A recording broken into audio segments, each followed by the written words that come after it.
Yes, welcome back to Opio's laboratory, and here we hope to teach you repairs both as a hobby and as a business, starting from the first principles of physics to the very applications of the physics in electronics and electricals and repairs. So, anyway, last Saturday we built a battery for a smartphone, and I thought I should review what you need to know when you have to understand the battery or smartphone battery or any device as per se.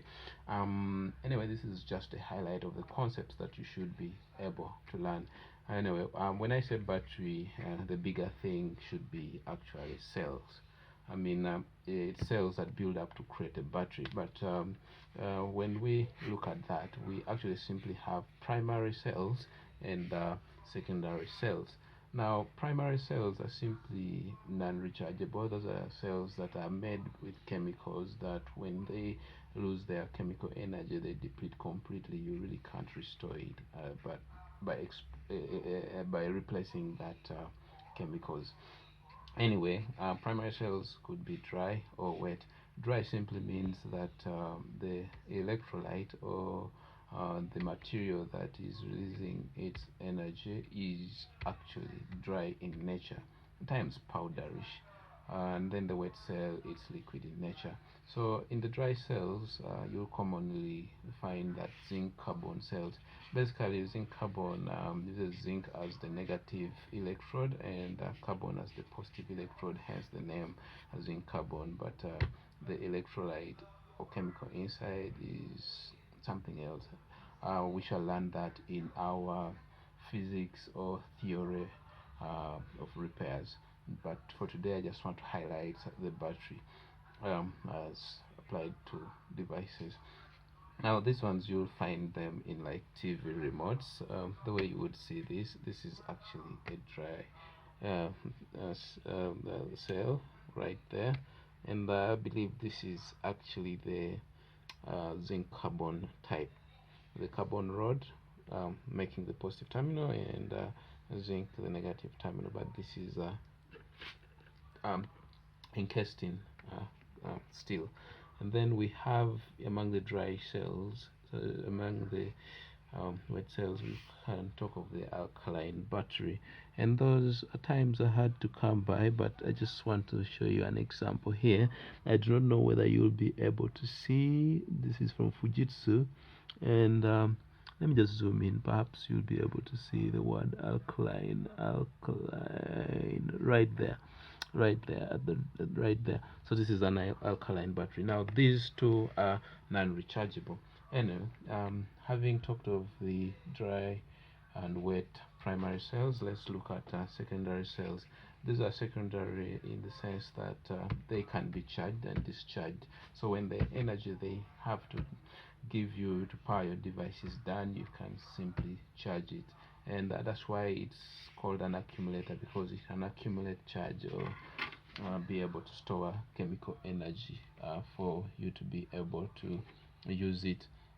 And as such, accumulators will be split into two. We have the nickel cadmium, but this is a little on the older days and still finds application because it has its own merits and of course demerits. One demerit being that it has a low charge density. Then we have the lithium ion. This is very common now in mobile devices, among which are our smartphone batteries. The removable type, like that. This was from HTC. And then we have the inbuilt type that the user cannot necessarily remove, but would require a technician to change for them, someone who is competent opening and closing the phone.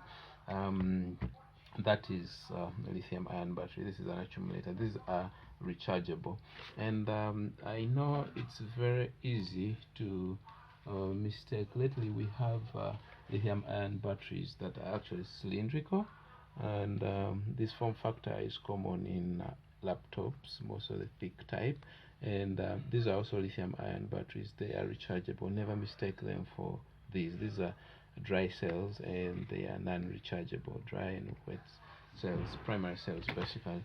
Anyway, um, Having said that, the battery that we replaced or built last time was the lithium ion, and that is the one of interest, and this is what we have here. So this lithium ion battery, when you look at it, it has this big block here, the silver one. That's basically the accumulator, the thing that stores charge. What you would see in this case, this is simply an accumulator, but when you look carefully, there's this circuit board coming like this and coming into a ribbon. That is the one that manages the current entering and current coming out, and also has a terminal that shows you how much power or temperature the battery is at.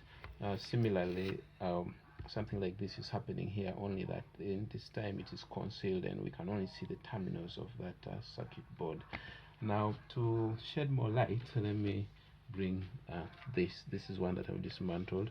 This block here is the accumulator, and this was 6000 milliampere hour. And this here, if you can look carefully, you can see that there are components on this. So that's what helps the battery deliver charge in a controlled manner and also receive charge in a controlled manner, and that's the lithium ion battery. So that's basically what we did last time. Our accumulator was dead, but the battery control board was okay, and so we just replaced this. That's called, or what we would loosely call, building a battery for the smartphone.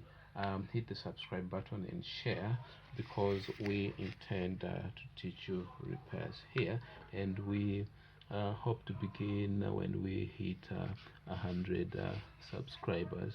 So hit the subscribe button and please share with a friend, such that we may start the theoretical lessons soon.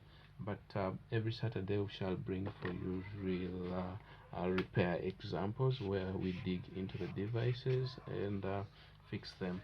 All kinds of electronics. Just that in the past few days we have been seeing smartphones, and we hope anyway to go as far as or as early as electricals, and these are simply home appliances.